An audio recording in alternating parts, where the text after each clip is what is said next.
So now to introduce our speaker for tonight, Jim Brogan is the Customer Education Manager at TILExtreme Corporation. He aims to educate users to fully leverage the unique capabilities of the TILExtreme processor architecture. Prior to this role at TILExtreme, he served as Global Field Engineering Manager at TILExtreme. Prior to that, his career began at Armdal as an ASIC engineer in mainframe computing and then as software engineering and storage solutions. He then transitioned into field applications engineering in a virtual systems engineering startup called Vast Systems Technology, where he worked primarily with customers in the embedded solutions space, including automotive, wireless, and networking. Jim holds an engineering degree from Brigham Young.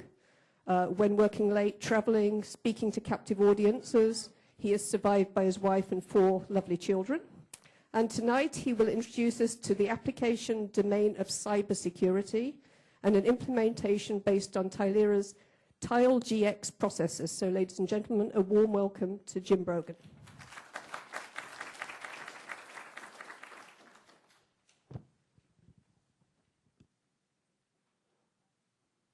All right, sounds like it's on.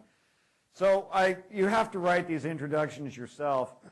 And now I don't have a PhD after my name, and I have a lowly manager. I'm not a fellow somewhere, and I'm not sure who you're used to speaking to, or speaking to you, but I apologize if I don't reach up to your potential. There's no perfect person to do this presentation, but Field Apps guy is as good as any.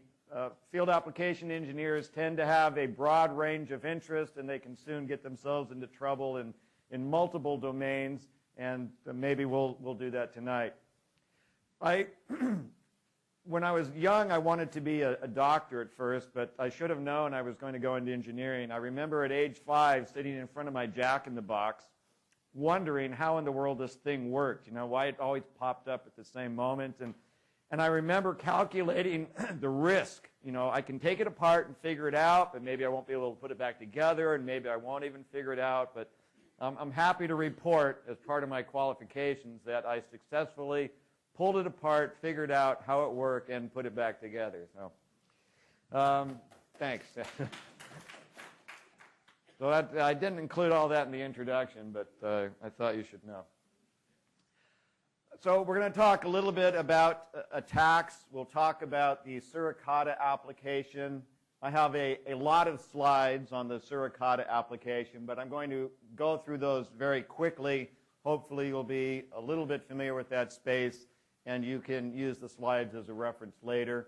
I want to spend more time on how we got Suricata running and optimized on the TILExtreme processor or TILExtreme appliance.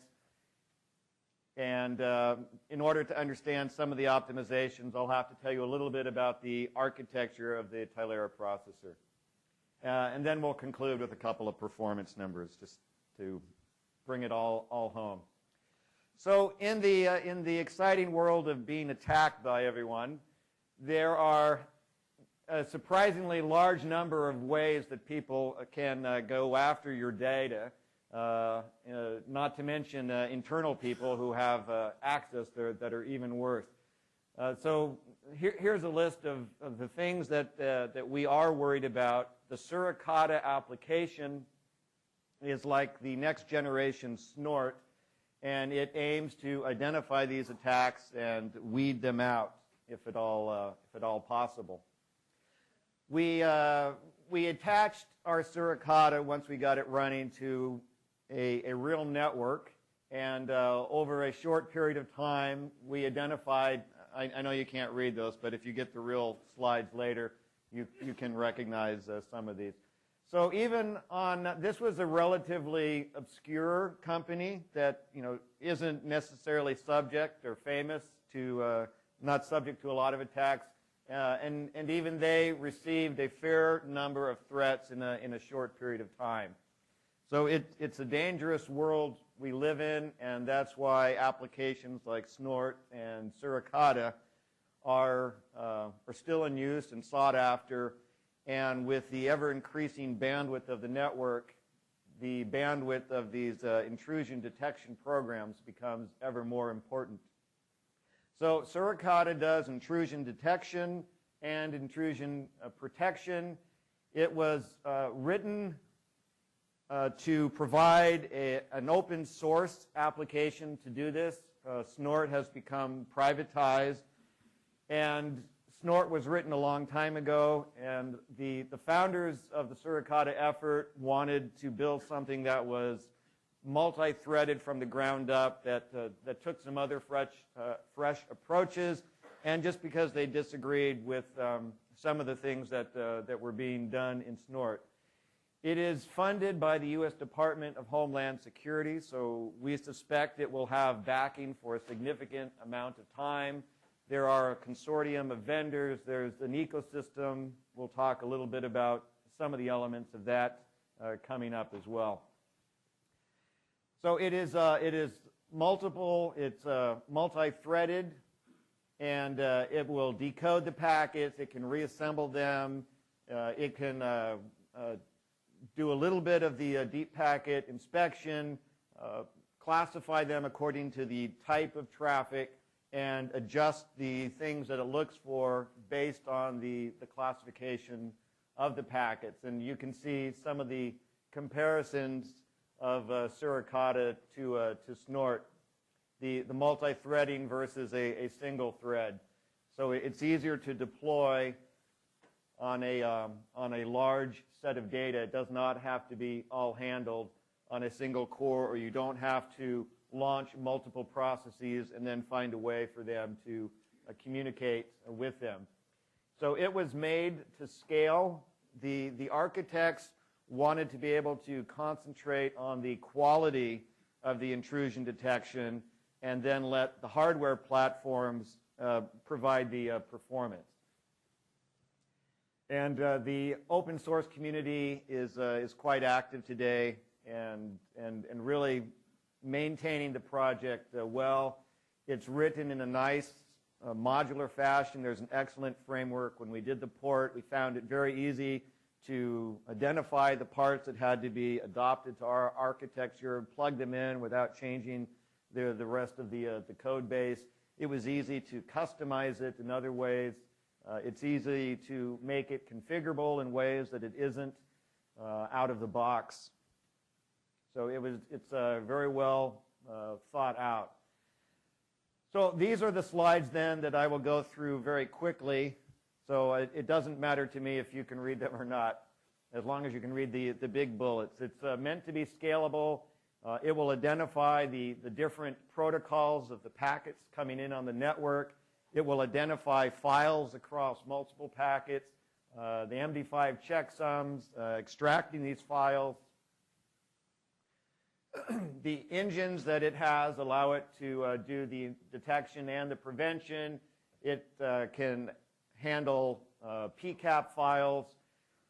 It has packet capture abilities to log the traffic that it sees into PCAP files. The configuration is through these YAML configuration files. They're human reasonable, and it's easy to add your own features and plug those into the configuration files. It's well commented and documented. It supports IPv6. It does tunnel decoding, TCP stream engine, defragging. Supports for the protocols that you see there, and goes into the application layer decoding of HTTP and SSL and these other acronyms. The HTTP engine is stateful. Some of this is redundant with the earlier slides. I'll leave that up for another second and I'll allow you to exercise your own ability to read English. The detection engines will look for keywords, do a fast pattern. They'll do a rule profiling. Suricata handles the same rule types that Snort does. There are multiple pattern matching algorithms. It can reload the rules live.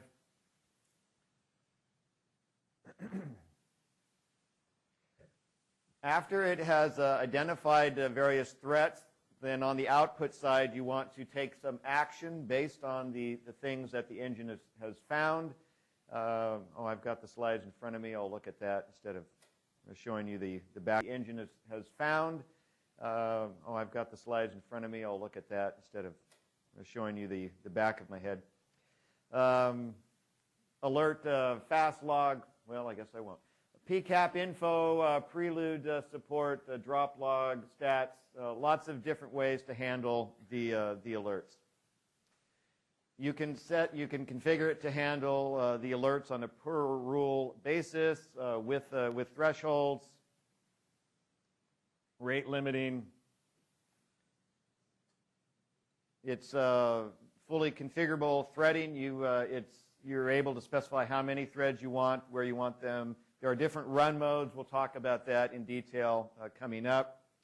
You have the ability to control which threads are running on which cores, and optional lock profiling available as well. Handles IP reputation. In the ecosystem then, they often work with the emerging threats to provide the rules to detect the sources of, or to detect the intrusions that are being attempted. As Snort works with Splunk, Suricata is able to generate the same output and can work with the Snort ecosystem displays and management as well. All right, so let's delve then into Suricata itself for a little bit. The various threads are shown here, and in the packets and metadata will pass through these various stages of a pipeline. Each of these stages of the pipeline can be implemented as a separate thread, or with a worker run mode, the entire stream can be run on a single worker, and there are times when you want one and times when you want the other. All right, so going from left to right then, we first of all have to receive the packet somehow, and depending on every single architecture that you port your application to will have to implement its own method of inputting the packet, or at least if you want optimized performance. If you want to attach to a standard Linux socket, then that is available as well. The next stage of the pipeline is the decode thread. This will do classification, identifying HTTP packets, for example, or other packets types. The packets and the metadata about the packets will be passed to the next stage. The stream thread is the only stateful thread, and it can do it can create flow tables and identify the connections. This can be a heavily loaded thread and require require a lot of work to properly to optimize, and has the complexity of perhaps an entire TCP stack.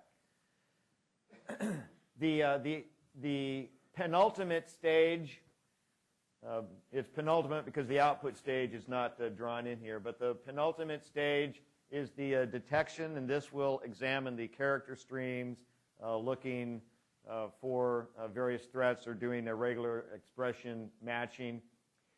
That stage can be implemented or be fed, or you can have multiple threads that are fed by a single stream thread. So depending on how many rules, how many things that you want to match, you may need a large number of threads or a small number of threads, and that will be configurable at the application level and necessitated by the number of rules that you are actually concerned with. The last stage of the pipeline then will be the output stage, It will take all of the alert information that's been recorded in the metadata, passed from stage to stage, and write to log files or databases, and otherwise take care of the alert as you have asked it to do. All right, so let's take a look at the TILERA architecture. TILERA provides a multi-core architecture where each element here in the middle block is called a tile. Each individual tile looks like one of these blocks on the left-hand side. Each tile consists of a RISC core. This is a TILERA proprietary RISC core. Each tile also has 2 levels of cache, level 1, which is split into instruction and data, and a combined level 2 cache. And each core has a switch. Into each switch are 5 separate networks. So the switches then enable packets to go from one tile to the switch on the next tile.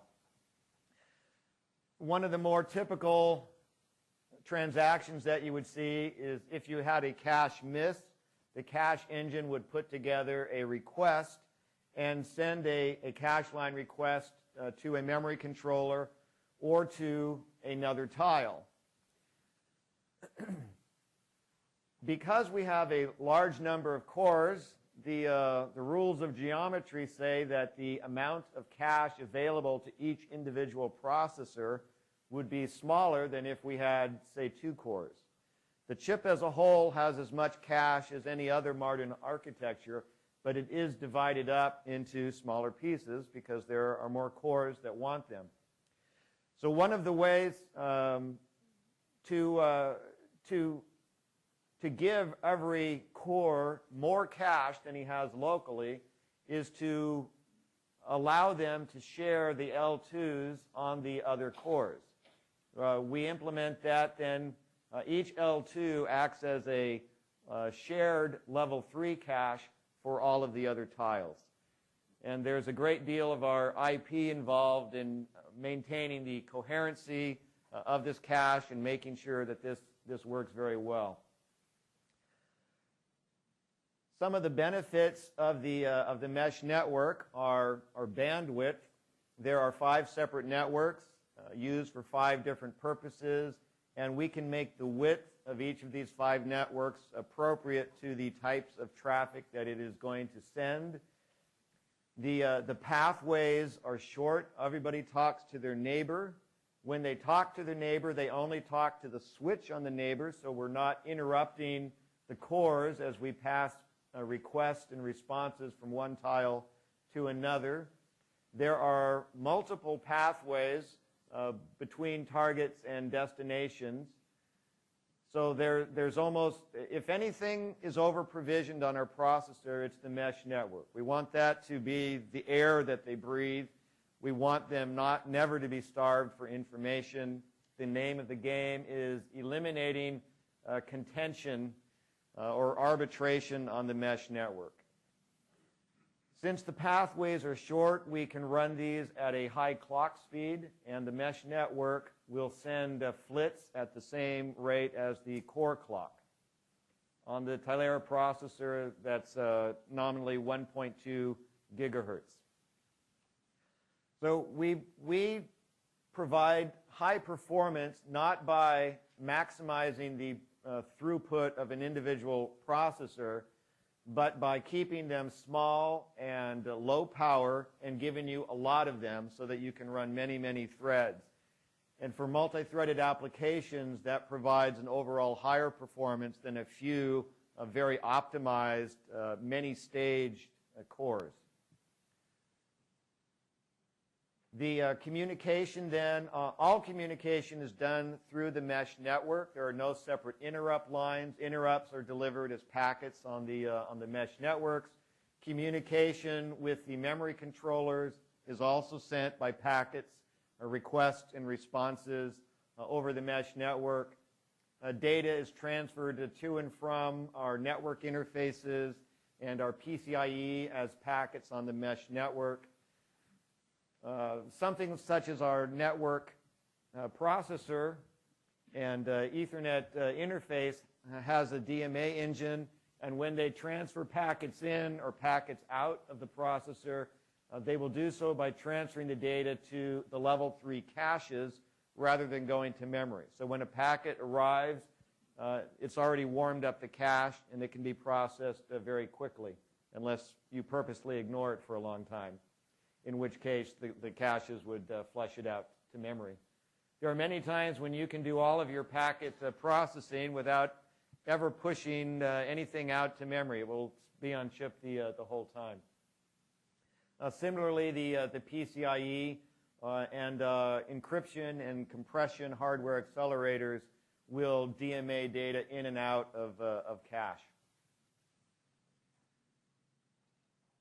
So all of the communication is very homogeneous and done through packets on this mesh network. There are lots of paths. They are wide paths, and they are fast paths. So the cores are not starved for information. The hardware will maintain coherency between all of the various cache engines. So there is one physical address space, and it will run SMP Linux. It will just be a standard Linux with a standard tool chain. If you look at the GX36 chip, it is a 6x6 grid of tiles. There are 4 XOWI ports, which could, any individual XOWI port could be configured as 4 1 gigabit SGMIIs, or it can be the 10 gig XOWI port. So overall, there are 40 gigabits of network bandwidth. On the PCIe side, there are 48 gigabits. There is a network processor, a programmable network processor, that will do the classification and load balancing and buffer management for the packets that come in. The network processor can handle line rate with min-sized packets overall 4 XOWIs, which is 60 million packets per second. The cores themselves are 64 bits data and 64-bit address. They have some specialized instructions, some SIMD instructions, and some other interesting ones as well. A rich set of atomics, some media instructions as well. So the mPIPE, again, this is our network processor, has 3 main tasks. One is to classify the packets. Packets come in. Do they go to the Linux stack? Are they a data plane packet that goes to an application? Are they this type? Are they that type? There is a load balancer that once the packet has been classified, will have to choose a worker tile to handle the packet and to receive the metadata. The classifier will create metadata for each packet. The load balancer will pick a worker tile to receive that metadata, and the buffer manager will ensure that the packet itself is also transferred out to memory, and the metadata will have a pointer to that packet.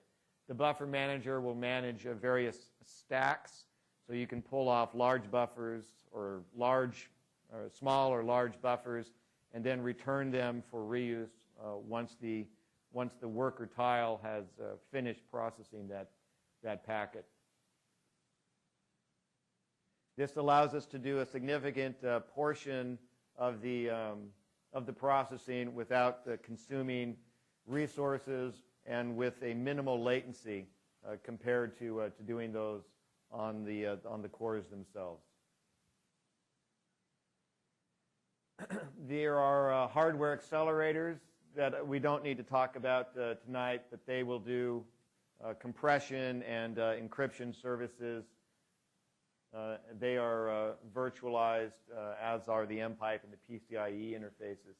If packets come in and you would like to save these packets in a PCAP file, then typically that would be done through the PCIe interface. They could be sent to a RAID storage array or to another host who would take care of that capture application. So our PCIe interface will handle endpoint and root complex mode and has 12 SerDes lanes with 3 Macs.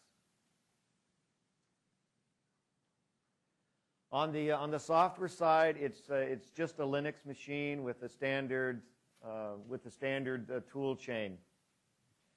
So applications are just C code or C++. If you're interested, we also have Python and Ruby and Perl and Java and Erlang. It's just a standard Linux box. It's a 36-way SMP Linux. Our latest port is Linux 3.0.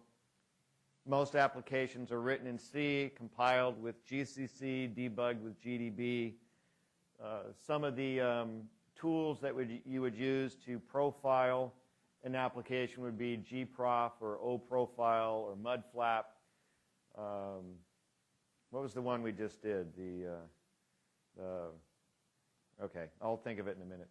But if you can download the SRPM for an application or a library, you can build it unless there's x86 assembly code or hardware-specific register accesses, and then you'll need to tweak it a little bit. One of the features that we have added to our port of Linux is called Zero Overhead Linux, or ZOL. And this is designed to, since we have lots of tiles and many of them are going to be running threads that you would like to stay in user space, Zero Overhead Linux allows you to use 100% of the CPU cycles on that tile for your application. Those tiles will run Linux's ISO CPU mode. They won't take timer interrupts. They won't do TLB shoot downs. Linux will leave those tiles alone. And you can stay purely in user space. This is done more to remove the jitter from an application than it is to zero out the overhead. The overhead of Linux is actually quite small, and you're more interested in real-time performance, never processing a packet in less than some time window, and you don't want Linux interrupting you in the middle of something like that. Some of the platforms that we offer then, based on our core, our PCIe cards, we have a single processor platform called the TILEempower. Both of these have the 4 10 gigabit Zowie network ports available. The platform you saw out in the lobby is called the TILExtreme-Gx Duo. Pictured here is the TILExtreme-Gx, but not the GX Duo. The Duo has 8 modules or 8 processors instead of 4, and it has twice the bandwidth. So that will give you up to 288 cores and 32 10 gigabit network ports, all in a single 1U unit. Kalyan, do you remember the power consumed by this? It's on the order of 500 watts, 500-ish watts.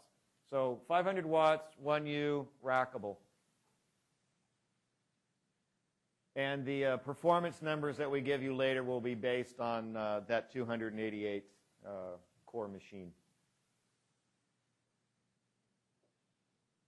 All right, anything I haven't said here? The nodes themselves can talk to each other over PCIe, but other than that, they are independent Linux nodes. And this is the Duo platform. This picture isn't quite right. It doesn't show all the I/O. So double all of these ports here, and that will be the accurate one. The one in the lobby looks like this too, but if you actually spent money on one, you'd get more ports. All right, so this is another picture of the Suricata pipeline, but there are some changes between our port and the earlier pictures. So if you will cast your mind back to the previous pipeline slide, You will remember that the decode and the stream threads were two separate threads. We have combined them into a single thread on our initial port. We instantiated the receive thread and connected that to our network processor, the mPIPE. This is actually a light-duty thread, and we can leverage that fact by having each of these feed multiple pipelines. But otherwise, this is about 50% busy feeding the rest of the pipeline. So the decode, again, is the classification of the packets, and the stream is putting these flow tables together. Data is passed from stage to stage, and our initial port, we decided to use 4 detect or expression matching threads per pipeline, and then the output would be sent to the output thread, which wasn't shown on the previous slide. In addition, the output thread can forward the packets through PCI to some host who's capturing the incoming stream, or a subset of the incoming stream.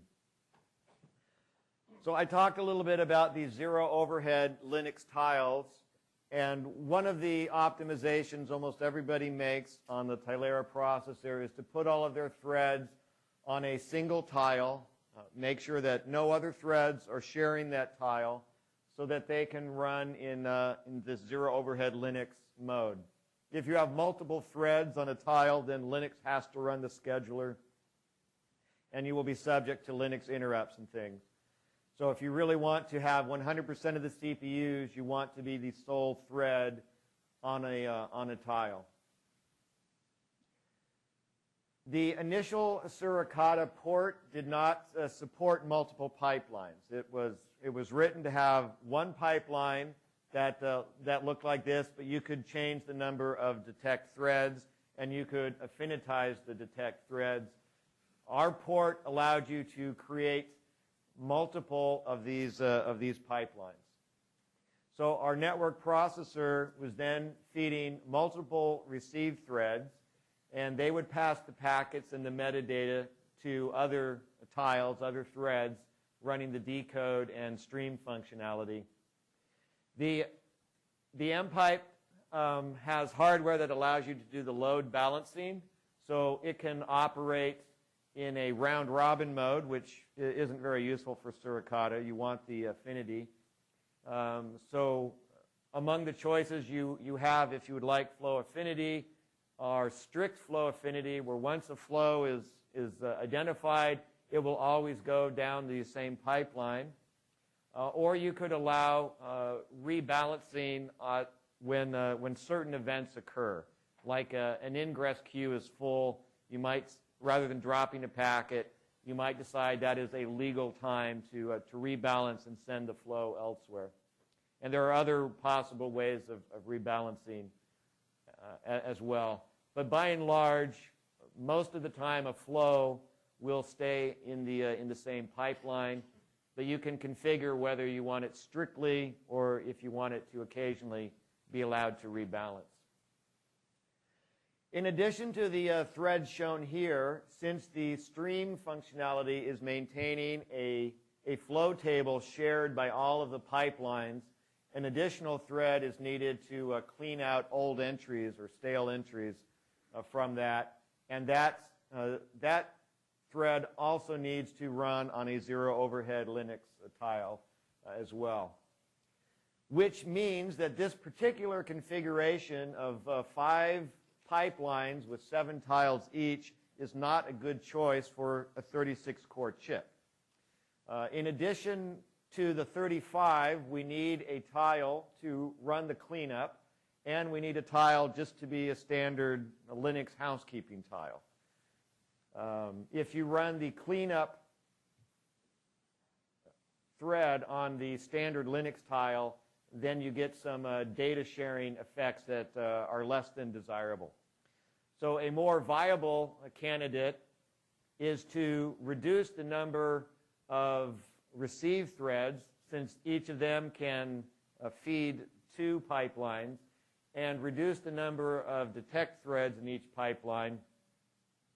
And this gives us something on the order of 33 tiles, which allows us one tile to do the cleanup, one tile to run all the Linux housekeeping, and consume the final tile as a memory profiling tile. We also want to get memory statistics while we're running this and determine if we are overrunning the memory controller or not.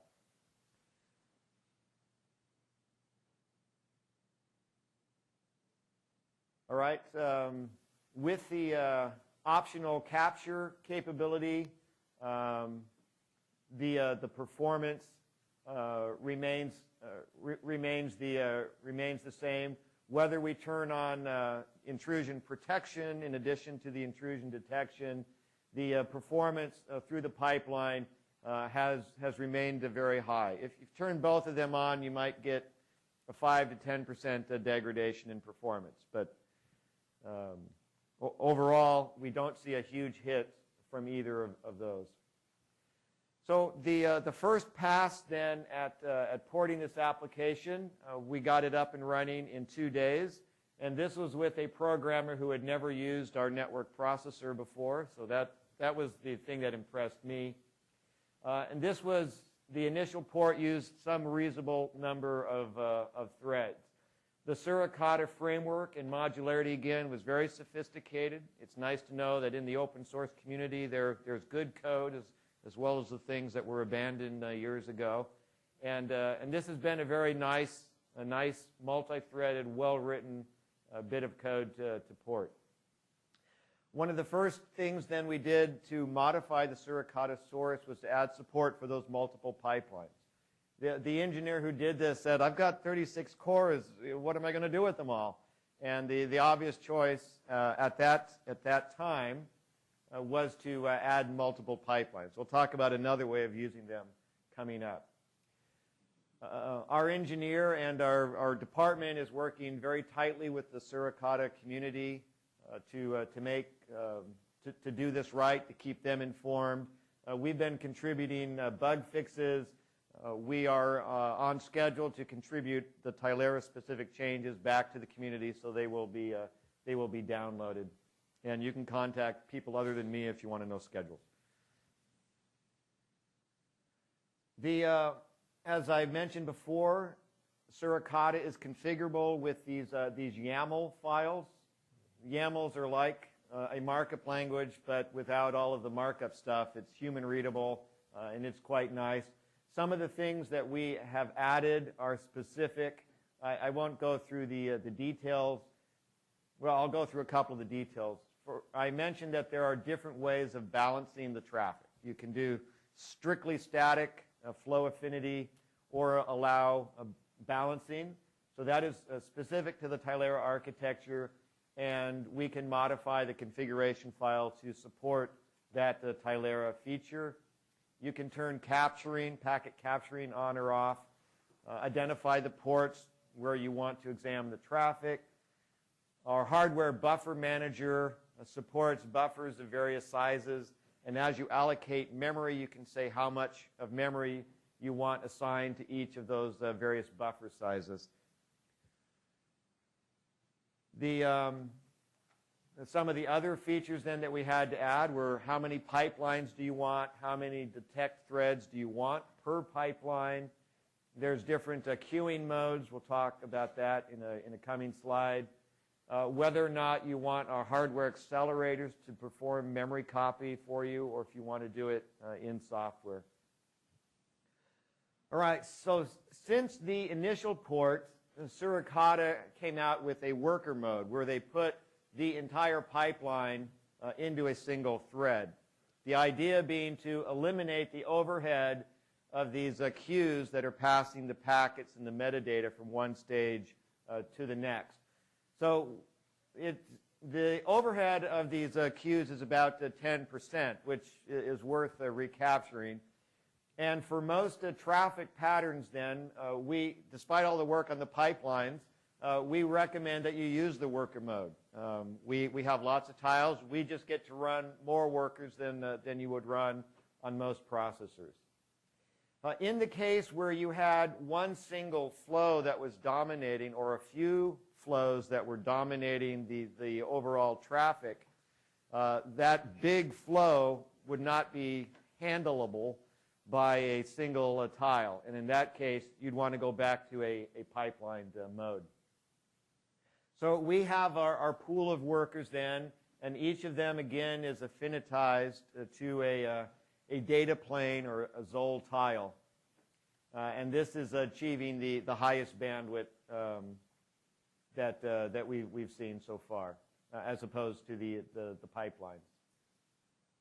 And then in addition to all of those, we're still using one single tile to manage the cleanup of the flows, of the flow tables. Yeah.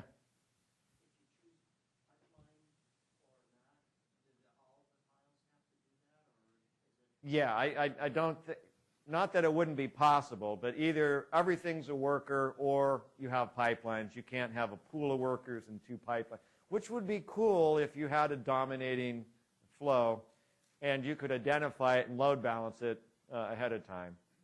But there might be cases where you'd expect a particular flow ahead of time. All right, some nitty-gritty details that I don't know if they'll be of any interest. These queues between the pipeline stages I previously showed just as a stack of boxes. Suricata has their own simple queue structure. You'd allocate one of the Suricata metadata structures, and it would have a pointer to the packet and a whole bunch of flags that all of your detection threads or functionality could set. And those would be placed onto this with a head pointer and then pointers to the next item in the queue. TILEra has several APIs, and some of them are called the TILEra multi-core APIs, and they provide a FIFO. And we can use that FIFO to point to the Suricata structures and have those pass to packets. Both are available. The jury's out still as to which one is better, but we certainly, sometimes you do an experiment and you don't see great results. We certainly have not had any problems with the Suricata structure out of the box. There are some additional tweaks, and this might win in the end, but right now we'll recommend just sticking with what Suricata had. On the other hand, we did make some modifications to how this data, the metadata and the packets are allocated that did make a big difference. All right. So let's talk about, so that's covering the port. I want to talk about the optimizations that we made. One of the very first problems that we discovered with our port is that this application was using pthread mutexes. And number one, they have a little bit of overhead. And number two, pthread mutexes make kernel calls, and then our user space applications who are using them get bumped out of zero overhead Linux mode until the call is complete. And that means they were getting some of this jitter. So the first thing we did to optimize the code was to use TILEra spin-queued mutexes, remove the pthread, the pthread mutexes, and eliminate any other system calls and replace them with user space calls. And this, we'll show you in a later slide, this resulted in a very, very large improvement. So one simple change yielded the biggest improvement out of all of the ones that we made. I mentioned earlier that if you have a lot of cores, then the local cache to each core necessarily has to be smaller than if you had a few cores. And the same is true of TLB entries. Each core only has a limited number of TLB entries, and you want to maximize their utility. So the TILEra architecture will support huge page sizes up to 4 gigabytes in size. When we run on one of these boxes that you saw in the lobby, we would use a 1 gigabyte page size, and a single TLB entry will cover all of the metadata, all of the buffers, and you get very few TLB misses, which has a big impact on performance. Suricata out of the box was allocating a metadata structure and then freeing it as every single packet came in. They have since changed this and are reusing it, but at the time we had to make a similar change. And we also found a nice sneaky way of using our buffer manager in the network processor to allocate these structures for free and to keep them tied to the individual buffers. So I'll try and describe this real briefly. Our hardware will manage several stacks of buffer pointers. And it doesn't matter exactly, the buffers that they're managing do not have to be contiguous in memory. So what we did is divided up our memory with metadata, buffer, and once we know the address of a buffer, we know the associated address of the metadata that would go with it. And when we're done with the packet, we're done with the metadata. We no longer have to file or follow a pointer in the structure to the buffer. We can just calculate it directly from the address of the buffer. So this was a no-cost way of eliminating Suricata's alloc and free methodology. Having these huge pages also gives us lots and lots of buffer space. If some particular packets take longer to analyze than others, you want to be able to handle that kind of jitter, and having deep stacks of buffers makes that possible, and handling them on large pages means that you can do so without a large number of TLB entries. So getting the memory allocation right and using huge pages was another easy, quick change that had a big impact on performance. So the mPIPE itself, just to reiterate, I think I've made this point already, it allows you to do the classification without consuming resources on the host. I'll talk about future optimizations as well. It is programmable. The classifier can deliver custom data, which we haven't taken advantage of yet, but is another optimization we'd like to explore. The packet buffer management, again, is done by hardware, not by the individual cores. The packets are delivered directly into cache. The metadata is delivered directly into cache. Everything is warm and ready for the workers to do with this. And the load balancing is also done by hardware, which has some cache locality benefits as well. Okay. All right, so should I go faster, though? All right. So the detect threads. These were 60% of the detect thread was spent in a very small loop, I think 30 to 17 instructions. But 60% of the time was spent in that small set of instructions, and that looked like a good bit of code to hand tune. So we threw some of the special SIMD instructions in our instruction set at it and reduced it from 30 instructions down to 17 and got a 1 gigabit per second improvement in throughput. So if you hand tune the right bits, then you don't do a lot of work, but again, you can get a huge improvement. Some of the other things we did were carefully packing the data. So if we use one thing, if we examined one bit of data, then we wanted the other bits of data that we're going to use next located in the same cache line. So we rearranged some of Suricata's data structures to get better cache locality. Suricata out of the box was not using the TILEra atomic instructions. So we changed it so it would say, oh, look, TILEra has atomic instructions. And that got a big boost in performance. TILEra has our compiler supports feedback-guided compilation. You can compile once with instrumented code. You run it, it collects data. You recompile with the data and get a better resulting compilation using the data collected previously. And we made a few optimizations to make sure we are processing packets in batches so that if you have an expensive API call, you call it once for 16 packets rather than calling it once for every packet, amortize those costs. I originally picked out this picture to show indicate batch processing. It's a batch of cookies for those who don't recognize it. TILEra has a policy of not putting in spurious clip art in this, but I decided this was justified because after I selected it originally for batch processing, but I decided that she was also packing on some calories. The young girl here was obviously acting atomically, and she was not interested in feedback at all. Some of the tools that we used as we were analyzing the data or the performance were just standard packages that you can use, OProfile and perf. TILEra has some specific memory profiling tools.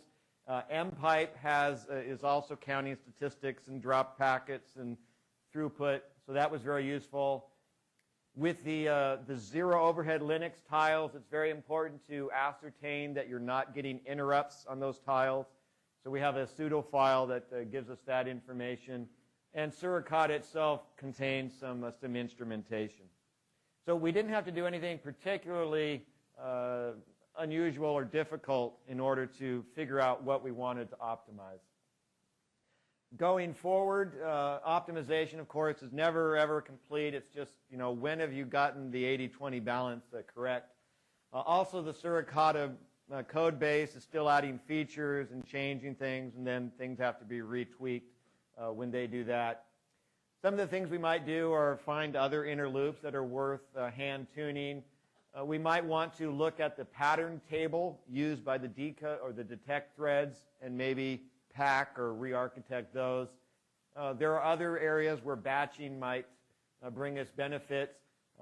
Customizing the classifier to pre-hash the streams or something could also be useful. All right, last 4 slides or so on performance. You have principally, this was put in for those of you who are missing the State of the Union address tonight. I thought I'd give you a graphical representation. But the other thing is to mention that how difficult it is to write a good benchmark or to give you a single number that tells you what the performance of Suricata is. There's just too many variables. Are you talking the performance when you're under attack or the performance when you're at peace? How many rules have you selected, and which rules are you selected, and what kind of and whose traffic are you looking at? It's very difficult for us to give you a truly useful number, and that's why we have marketing departments, because they will pick the biggest one for us and feel honest about it. All right, so with 8 nodes. We believe it is a reasonable for us to claim 80 gigabits per second of performance, or line rate, without dropping any packets and running the full IPS, IDS features. And I'll tell you how this was based on the last slide. So this is a picture of one of our PCI cards. With a single node, you would expect 10 gigabits per second. This is with capturing data, running things like a Splunk to handle the Outlook alerts. We are using, in all of the performance data that we did, we used the same PCAP file so that we got apples to apples comparisons, and we ran the emerging threats rule set. But I'll tell you where the 10 gig and the 80 gig come from in a minute. So before we made any optimizations, when we made our first stab at getting this to run on 35 threads, we were getting 1 gigabit per second. So we had a ways to go. But at that time period, Intel makes a large variety of cores. But the comparable speed you could have on Intel boxes, on the various Intel boxes under the same code and rule sets and things, was 500 megabits per second to 3 gig. So the first optimization we made was to get rid of the pthread mutexes, and that immediately got us a fourfold improvement to 4 gigabits per second. So we're on the way to 10. The way we achieved 10 is we allowed a customer, a major telecom customer, to run Suricata on their rule set with their data. They ran it. They picked 1,000 rules of the emerging threat rule set that were the 1,000 that they were interested in. They ran it on their MPLS network backbone and achieved 10 gigabits per second. Now, marketing has authorized me to give you their version of a worst-case number.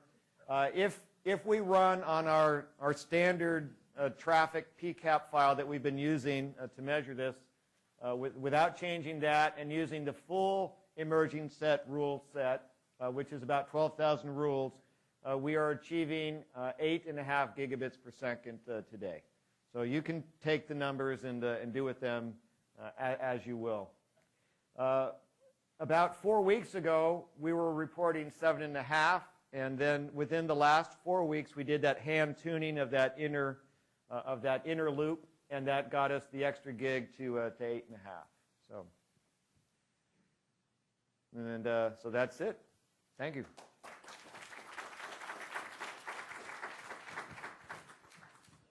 I think Ann will pass around the microphone if you guys have questions. Hello? Questions? Well, let's do this first. All right. Kevin, you got photo opportunity?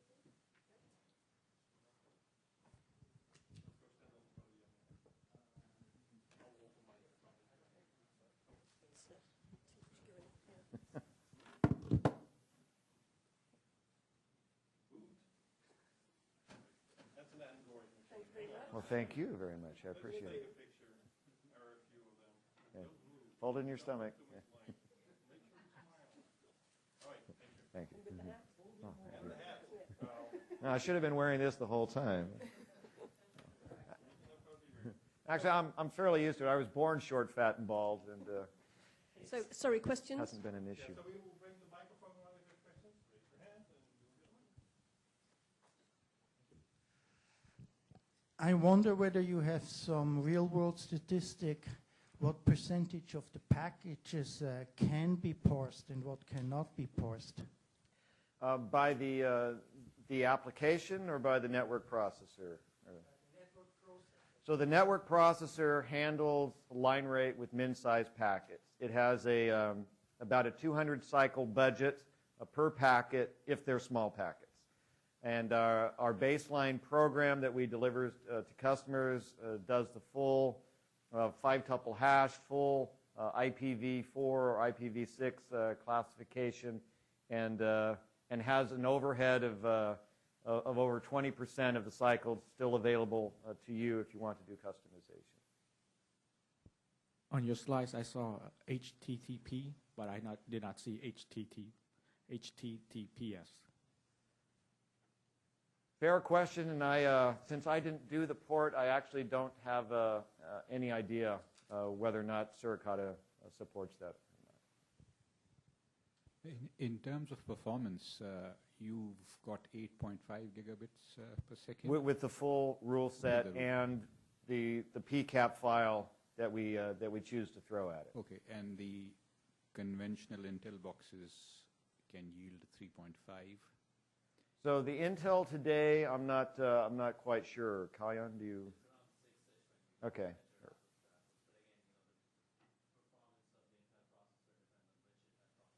Yes, but the question is, here you are proffering us a device which is very interesting, but it's getting us 8.5. The Intel boxes are getting us 6. So, I mean, should I be really investing my manpower in yes, your you device? should, because we run at a significantly lower power and with a smaller footprint. Footprint in terms of? Of physical, or of rack space, of cooling. Yeah, if you look at performance per watt, Yeah, but we will that far would be, exceed. I mean, we are not talking of handheld cell phones. You know, this is something which is an enterprise kind of a thing, right? It's sitting in a room in a company. And so, yes, power is important, but it's not as important as in other applications. So you have a very thin edge over what conventional machines can do. So it will depend on the data center. I know with some government locations, they are looking at, do they have to build a new building, or can they buy Tilera boxes? So it depends on the amount of traffic that you're handling, how big the edge you would consider is. Hi, you had some 100-core processor before. How come you're not using 3 of those instead of 36? The 100-core processor is not available today. The GX36 is the high end that you can purchase today. Please allow me to ask a basic question. When you are processing at line rate, so you gave an example of 10 gig, I believe, and your Xavi supports up to 40? Yes. And PCIe is giving 48, and so do you do packet capture? Yes, we can do packet capture as well without significant loss in performance. How much of packet capture can you do? So certainly we can do, with Suricata, we do up to 10. If we're not running Suricata and we're actually handling more incoming traffic, we benchmark 20, and that's using only 8 tiles. So it, yeah, these are min size, 20 gig, in order.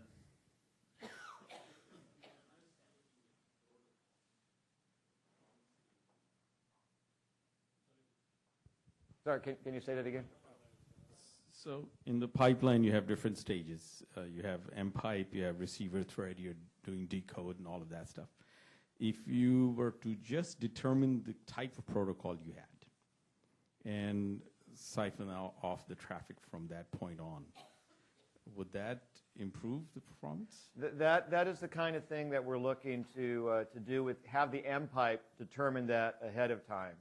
So it is likely that will help. But you know, I'll wait till I see empirical results before promising anything. Okay. So you said that eliminating system calls was one of the biggest things that you did. So how does it help? System calls are supposed to be more efficient than the user space calls, right? No. There's often a context switch involved. And then particularly with our data plane or our zero overhead Linux tiles, once you make a system call, until the call completes, you are subject to random interrupts, timer interrupts, for example. And then that can get, overall the overhead may not be high, but it may back up pipelines and things like that, and then have repercussions that last longer than the interrupt itself. All righty. Okay. With that, yeah, I would like to thank you again, Jim. More than welcome. A great talk.